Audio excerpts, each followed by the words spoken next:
Vamos a tener una palabra. Querido Dios, te damos gracias por reencontrarnos, porque nos hace bien este espacio de tiempo en el que podemos hablar, pero sobre todo leer tu palabra.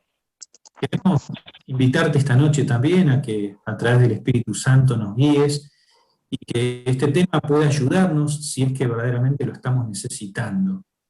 Te lo pedimos en el nombre de Jesús. Amén. Amén. Bien, no sé si sabían, pero hoy vamos a estar hablando de la codicia. Y es un tema que me pareció muy interesante. La verdad que por ahí a veces uno lo escucha medio de oído, no nos damos cuenta que está bastante metido en nuestra sociedad, ¿no? Así que va a estar interesante. Yo les voy a compartir pantalla, ustedes van a ver, me avisan si ven. A ver.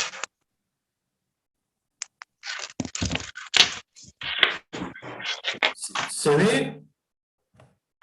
Sí. Perfecto, bueno. Sí. Pues decía, vamos a hablar de la codicia. Por definición, nosotros entendemos la codicia como un deseo vehemente, ¿sí? Imperioso, excesivo, de poseer muchas cosas, especialmente riquezas o bienes, ¿sí? O sea, la codicia también en otras áreas, pero específicamente suele darse en esto de riquezas o bienes materiales. La avaricia va de la mano, ¿no? Y es el afán o deseo desordenado de poseer riquezas, bienes, posesiones u objetos de valor abstracto con la intención de atesorarlos para uno mismo, mucho más allá de cantidades requeridas para la supervivencia básica y la comodidad personal. Acá hay algunas palabritas que me parece que son importantes a la hora de hablar de codicia, ¿sí? O avaricia. Se habla de un deseo que es desordenado, o sea, no está mal anhelar tener cosas, ¿sí? No está mal desear crecer, tener una casa, bueno, no está mal, pero este es un deseo que va más allá, que es un deseo desordenado, ¿sí? Que va más allá de las necesidades que uno tiene, de aquello que requiere. Como leemos recientemente, ¿no? Para sobrevivir. Esto va más allá, ¿no? Y está bueno comenzar este tema viendo dónde es que comienza la avaricia, ¿sí? ¿Dónde comienza la codicia? Tenemos allí un texto en Isaías, ustedes lo ven en pantalla, Isaías 14, versículos 12, 13, 14 y 15, que dice: ¿Cómo caíste del cielo, oh lucero, hijo de la mañana? Acá está haciendo alusión a un ángel de luz, Lucero, Lucifer, quien se terminó convirtiendo en Satanás, en el diablo. Ese ya es más conocido, ¿no? Dice: ¿Cómo caíste del cielo, oh Lucero, hijo de la mañana? Cortado fuiste por tierra, tú que debilitabas a las naciones. Tú que decías en tu corazón: subiré al cielo, en lo alto, junto a las estrellas de Dios levantaré mi trono, y en el monte del testimonio me sentaré, a los lados del norte. Sobre las alturas de las nubes subiré y seré semejante al Altísimo. Mas tú derribado eres hasta el Seol, a los lados del abismo. La codicia comienza en el cielo, ¿sí? El diablo no siempre fue diablo. La palabra de Dios, tanto en Isaías, ¿sí? Como en Ezequiel, encontramos que Dios creó un ángel, ¿sí? Un ángel que era importante en el reino celestial, porque después de la Trinidad, que uno conoce, el Padre, el Hijo y el Espíritu Santo, venía Lucifer. Lucifer era el encargado de llevar los mensajes del cielo, el encargado de los coros celestiales. Sin embargo, Lucifer no se contentaba con esto que tenía. Él quería escalar más, él quería ocupar el lugar de Jesús. Por eso este pensamiento del cual habla Isaías, ¿no? Tú decías en tu corazón, subiré al cielo, junto a las estrellas de Dios, le voy a levantar mi trono. Y bueno, Apocalipsis dice que se desató una batalla en el cielo y que ya no hubo más lugar para Lucifer, ¿sí? La codicia, el deseo imperioso de ocupar el lugar de Cristo, llevó a desatar una batalla en el cielo. Le llenó la cabeza un montón de ángeles, diciendo que Dios era injusto, que era imposible vivir de acuerdo a su ley, y lamentablemente terminó lejos de Dios, ¿no? Lejos de Dios. En algún momento de su historia se dio cuenta de que se había equivocado, pero fue la propia codicia, el egoísmo, que no le permitió arrepentirse. Había ido demasiado lejos como para reconocer sus errores. Y bueno, ese es el triste final de Lucifer, más conocido hoy como diablo, como Satanás. El primer pecado en la tierra, miren qué interesante lo que registra Génesis 3. Ustedes bien recordarán que Dios formó al hombre, al ser humano, ¿no? Del polvo de la tierra, dice que sopló en su nariz aliento de vida, y fue el hombre un ser viviente, y que de Adán, de la costilla de Adán, formó a Eva, y les dio la capacidad de multiplicarse, ¿sí? Dice de poder sojuzgar, ¿no? La tierra, los animales, de estar por encima de todo. Eran los mayordomos allí de la tierra, estaban al cuidado de todo, no eran los dueños, pero estaban al cuidado de todo. Sin embargo, Dios les dijo, ustedes pueden comer de todo, menos de un árbol, porque si ustedes comen de ese árbol, van a morir. Esa era una prueba que ellos tenían, ¿no? De su fidelidad a Dios. Dios le dio la libertad, conocido como libre albedrío, de poder andar por esta vida tomando sus decisiones, pero había puesto ese árbol allí, el árbol de la ciencia del bien y del mal, en el medio del huerto del Edén, con esta salvedad: no se acerquen, no coman, porque el día que de él coman ustedes van a morir. Y Génesis 3 dice que la mujer se fue acercando, que había una serpiente en ese árbol que hablaba, que captó su atención. Obviamente que los animales no hablan. Era el mismo diablo que había tomado el cuerpo de una serpiente, y dice que la serpiente le dijo a la mujer, no moriréis. Claro está. La serpiente le había dicho, con que Dios les dijo que ustedes no pueden comer de ningún árbol. Bueno, Eva le dijo, no, a ver, eso no nos dijo que podemos comer de todos, menos de este, porque si comemos de este vamos a morir. Y como ven acá en el texto, ¿no? La serpiente le dice, es mentira, no van a morir, sino que sabe Dios que el día que comáis de él, serán abiertos vuestros ojos y seréis como Dios, sabiendo el bien y el mal. Noten cómo Adán y Eva caen o tropiezan con la misma piedra que tropezó Lucifer, la codicia, ¿no? Ustedes van a llegar a ser como Dios. Eso fue lo que él quiso llegar a ser, y fue su ruina. Ahora ellos tropiezan con la misma piedra, ¿no? Ustedes, si comen, van a ser tan sabios como Dios, dice, sabiendo el bien y el mal. Y vio la mujer que el árbol era bueno para comer, agradable a los ojos, y ¿qué más? Árbol codiciable para alcanzar la sabiduría. Tomó de su fruto, comió, también le dio a su marido, el cual comió de ella también, ¿no? Así como ella. Y lamentablemente es allí donde comienza el pecado, ingresa el pecado a este mundo, la separación, ¿sí? Entre Dios y el hombre. Instintivamente ellos se ven desnudos, se esconden, algo que sucede cuando uno comete pecados, se aleja de Dios. Naturalmente nos alejamos de Dios. Dice la Biblia allí en mismo Génesis 3 que Dios los salió a buscar, los llamaba, Adán, ¿dónde estás? Y finalmente los encontró, porque bueno, la verdad que jugar a las escondidas con Dios, ¿no? Siempre vamos a perder, no siempre nos va a encontrar. Es que es el deseo de él de poder acercarse a sus hijos. Y allí nomás, en medio de esa charla, empiezan a discutir, ¿no? Bueno, Adán le echa la culpa, ¿no? Fue la mujer que me diste. Esto ocurre cuando hay pecado, hay enemistad, hay pleitos, hay discordias entre las familias, entre las personas, hay distanciamiento entre Dios y el hombre.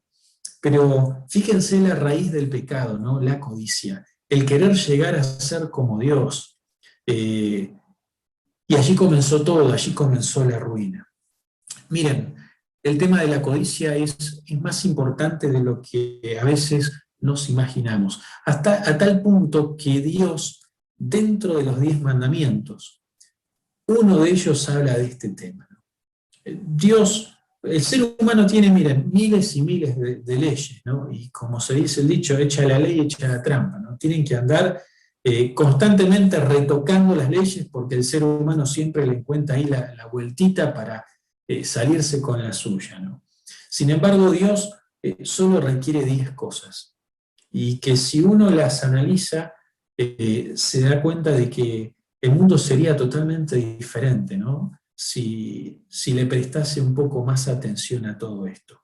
Y dentro de los mandamientos conocidos, ¿sí? Mandamientos que tienen que ver con nuestra relación con Dios, mandamientos que tienen que ver con nuestra relación con el prójimo, el último de todos tiene que ver con esto, dice no codiciarás, ¿sí? Yo quiero compartírselos, allí en Éxodo capítulo 20, versículo 17, dice no codiciarás la casa de tu prójimo, no codiciarás la mujer de tu prójimo, ni su siervo, ni su criada, ni su buey, ni su asno, ni cosa alguna de su prójimo. Y la pregunta, ¿sí? ¿Por qué creen ustedes? Nosotros vamos a frenarlo acá. Quiero preguntarles por qué creen ustedes que Dios ha colocado dentro de los mandamientos el tema de codiciar. ¿Qué pasa? ¿Hasta dónde uno puede llegar? ¿Cuáles son las consecuencias que ustedes creen que la codicia nos puede llevar? Bien, ahí vamos a avanzar, les comparto de nuevo. Vamos a analizar una historia en la Biblia que es triste, pero es apasionante a la vez, porque deja muchas enseñanzas. Por algo aparece en la Biblia. Eh, ahí les voy a compartir, porque tengo algunas imágenes para, bueno, que de alguna manera puedan ir viéndola. ¿Sí? Perfecto. Bien, resultados de la codicia. La historia se encuentra en el segundo libro de Samuel, ¿sí? Resultados de la codicia. Segundo libro de Samuel, capítulo 11 y 12. Lo que voy a hacer a continuación es a parafrasear un poco esta historia, contarla con mis palabras, porque no podríamos leer estos dos capítulos ahora.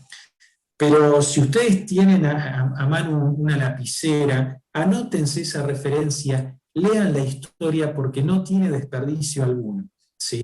Pero esta es la historia nada más y nada menos que del rey David, ¿sí? David, uno de los hijos de Isaí, era como 9 hermanos, era el más chico, era pastor de ovejas.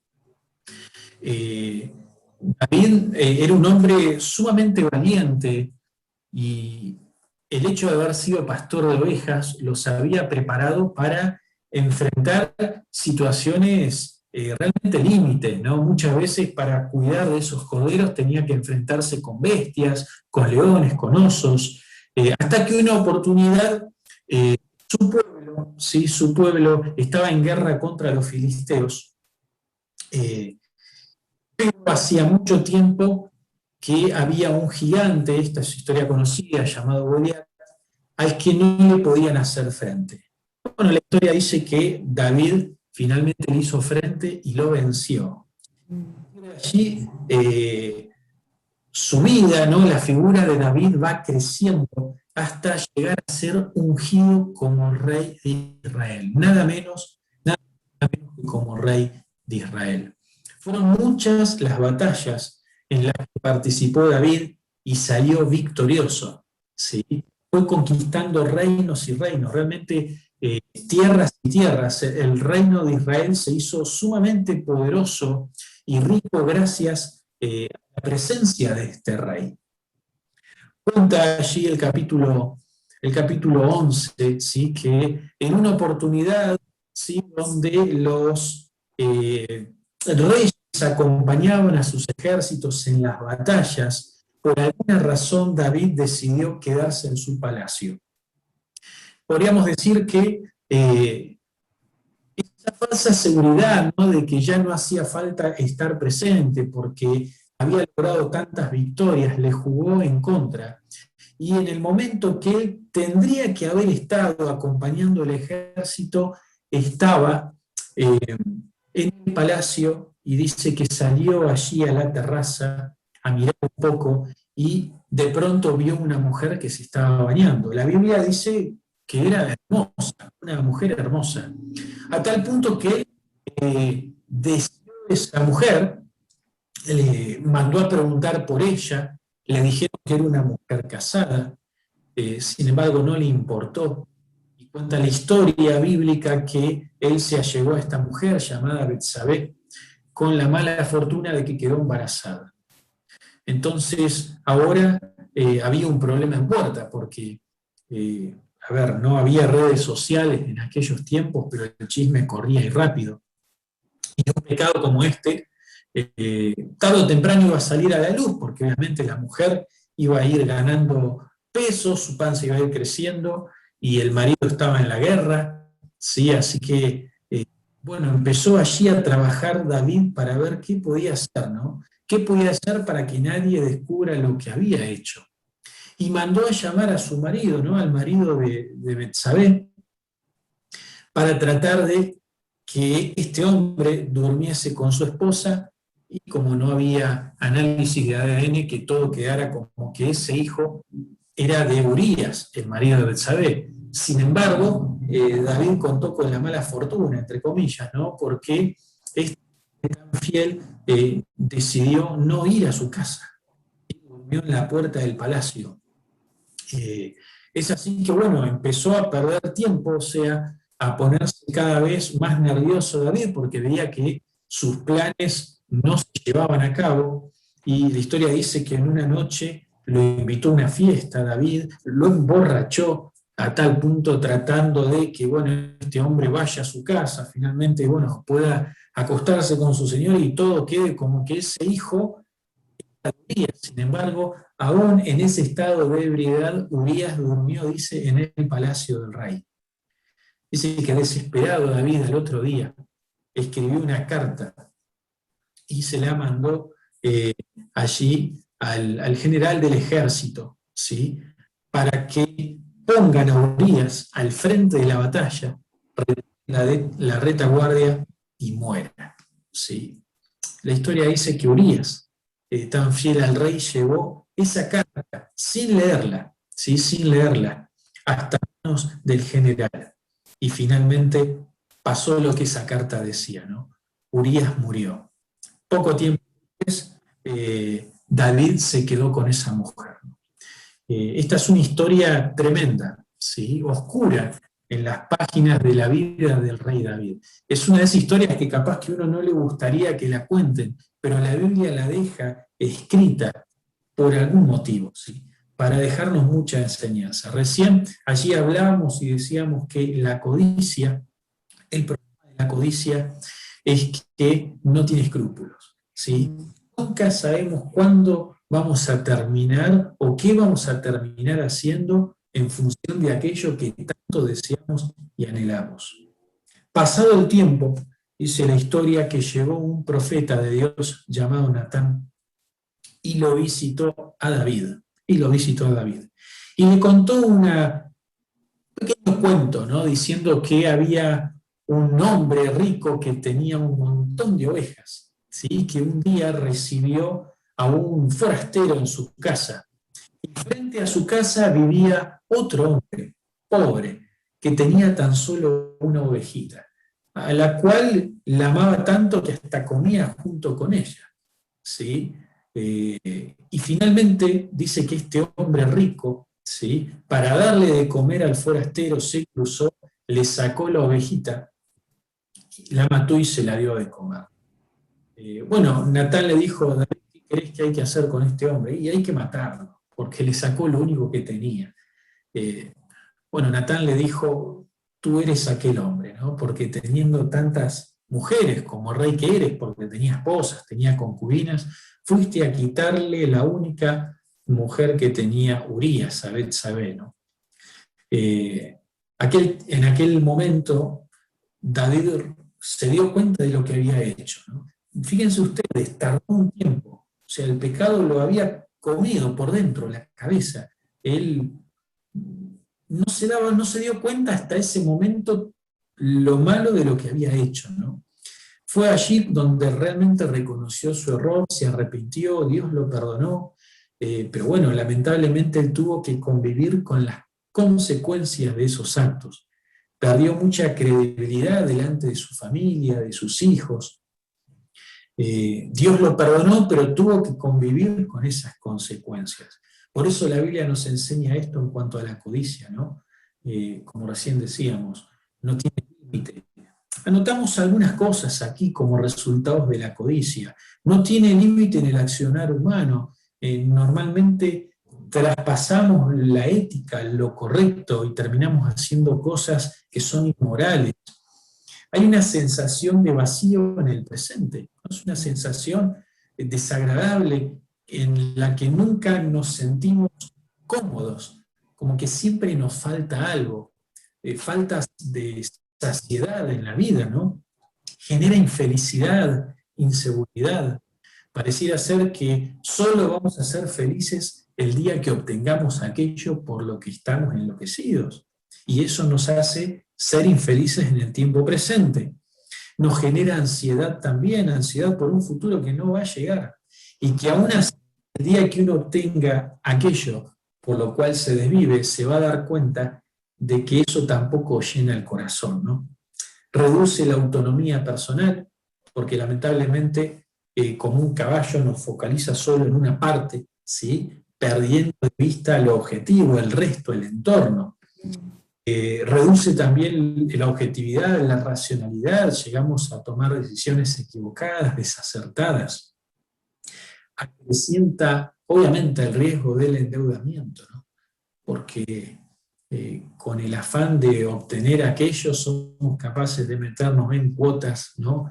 Endeudarnos, sacar préstamos. ¿Y cuántas hay que incluso, y la codicia muchas veces está tomada de la mano, el valor que le da a la sociedad de las personas? Hoy lamentablemente valemos para muchos por lo que tenemos y no por lo que se le da más valor a las cosas. Entonces, si vos tenés mucho, te tratan de una manera; si no tenés tanto, entonces no servís. Y hay muchas personas que lamentablemente entran en este juego y se pasan la vida gastando para tratar de sostener un estatus que no le da digamos, el dinero, porque en el fondo, en realidad, tienen esa inseguridad de no ser amados, apreciados, valorados, ¿sí? Deterioro de las relaciones personales, bueno, algo hacían mención recientemente, ¿no? Muchas veces por un puesto jerárquico, o porque de pronto empiezo a codiciar a una persona que no es mi cónyuge. ¿Cuántas familias destruidas?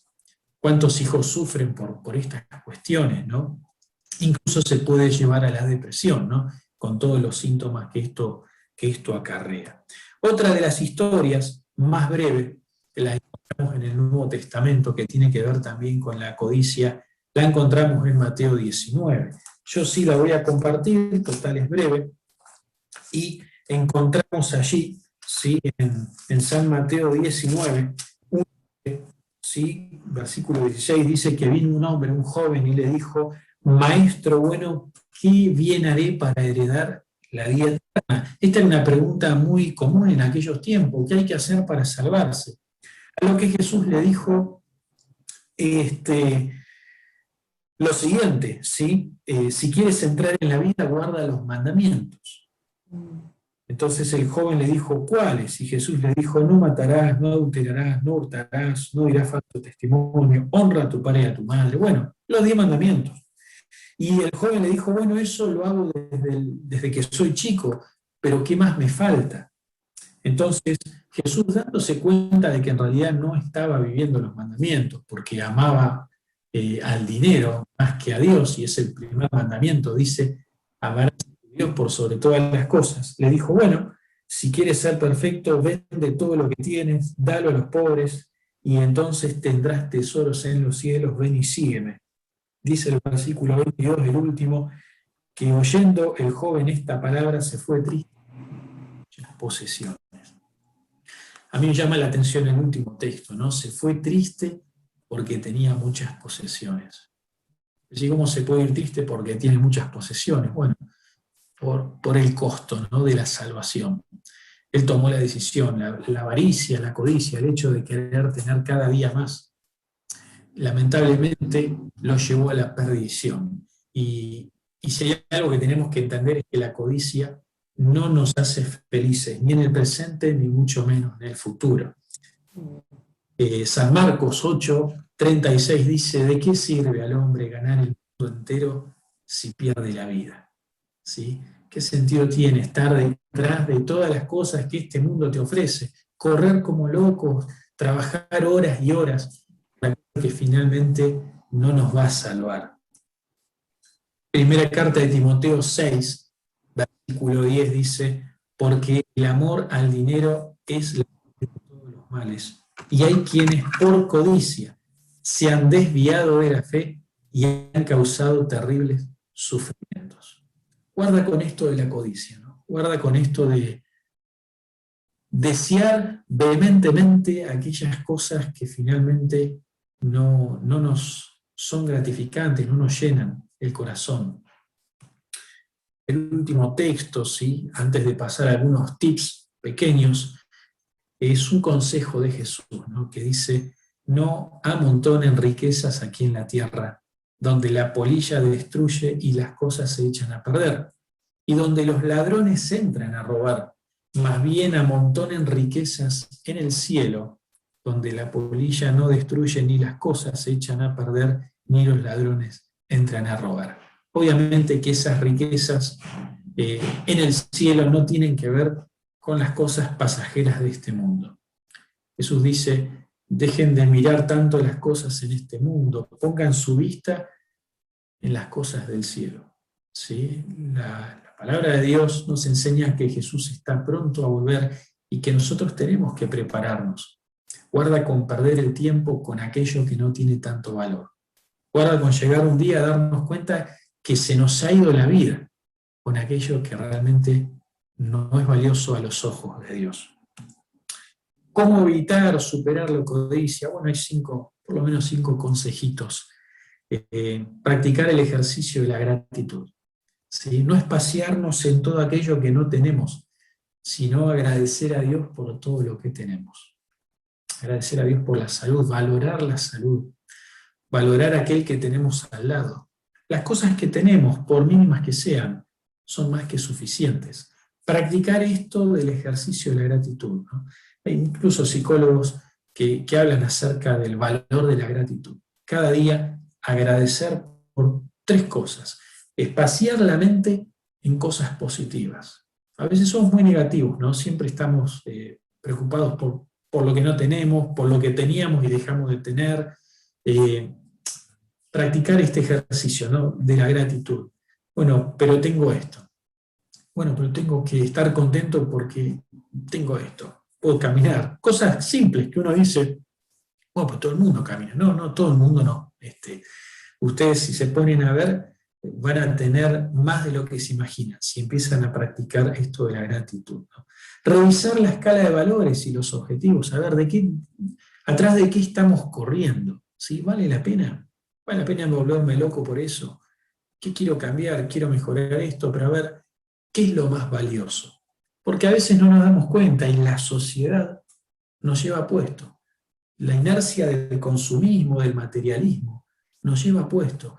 Y de pronto nos damos cuenta que estamos metidos en cuotas, en deuda, con cosas que decimos, ¿y al final para qué? ¿No? Al final, ¿para qué? Evitar las comparaciones.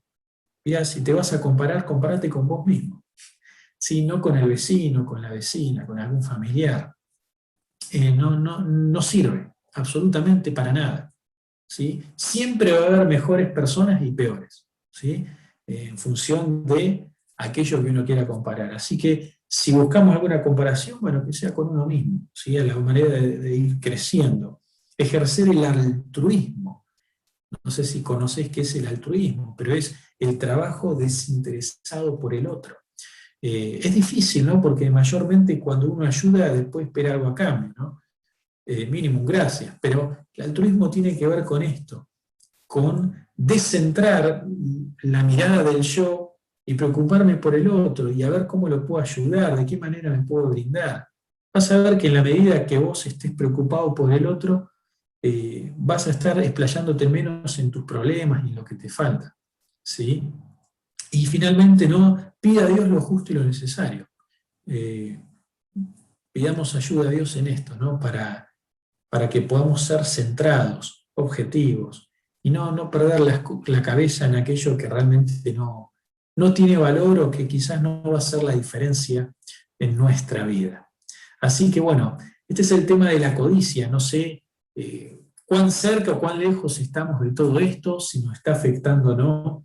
Pero yo lo que he visto con el tiempo que esto está más cerca de lo que a veces uno se imagina, ¿sí? Ojalá que estos consejos hayan sido una bendición en tu vida. Bien, lo vieron. La historia de David es tremenda, ¿no? La verdad que igual la Biblia habla de que fue un varón recto delante de los ojos de Dios, o sea que, a ver, eso está bueno, porque más allá de lo que cometió, él se arrepintió, Dios lo restauró, ¿sí? Pero así como le pasó a él, le puede pasar a cualquiera, ¿no? Le puede pasar a cualquiera. No sé, muchas veces incluso, a ver, eh, terminamos perdiendo, viste, el objetivo, detrás de cosas, y el tiempo va pasando, ¿no? Y a veces lo que tiene más valor está más que al alcance, solo que nosotros no nos damos cuenta de eso, ¿viste? La gente que nos rodea, el pasar tiempo con la familia, ya sea con un padre, una madre, con un hijo. A veces lamentablemente uno se da cuenta ya en instancias medias finales, ¿no? Decir, che, ¿qué perdí el tiempo, ¿no? Yo me he encontrado con gente que ha construido una casa, pero maravillosa, y después no quiere ir a la casa porque no tiene con quién compartirla, ¿no? Y vos decís, che, qué locura. Pero me ha pasado de ir a una casa y decirle, che, esto es un espectáculo, mirá qué bueno que está. Y después que me confiese, mirá, yo trabajo el doble para no volver porque no hay nadie acá, me quedé solo, ¿viste? Es terrible. Y ves, sí, gente comprando, uy, ahora me compro esto y ahora esto. Y sí, en un momento en el que uno compra, se siente allá arriba, ¿no? Qué nuevo, qué lindo, brilla. Pero ese brillo no es duradero, ¿no? Al pasar los días después te sentís, pero viste, ¿en qué perdí el tiempo, no?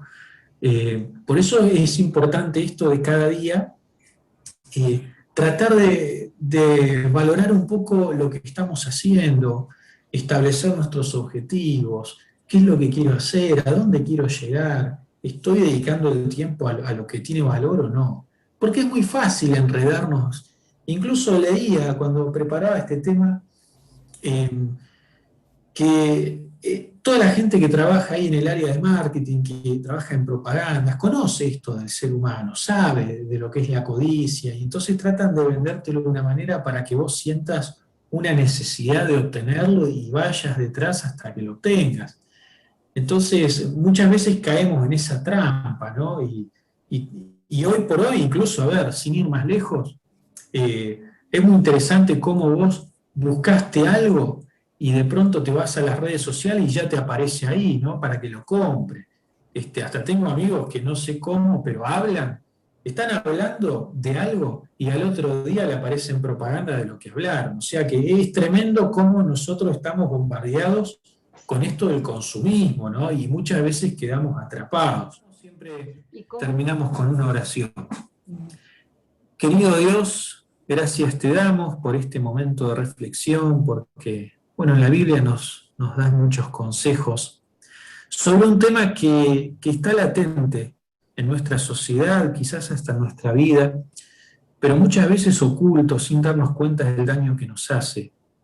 Ojalá que siempre podamos poner las cosas en su lugar y dedicar el tiempo necesario a lo que tiene realmente valor, que no perdamos la cabeza en aquellas cosas que finalmente no llenan el alma.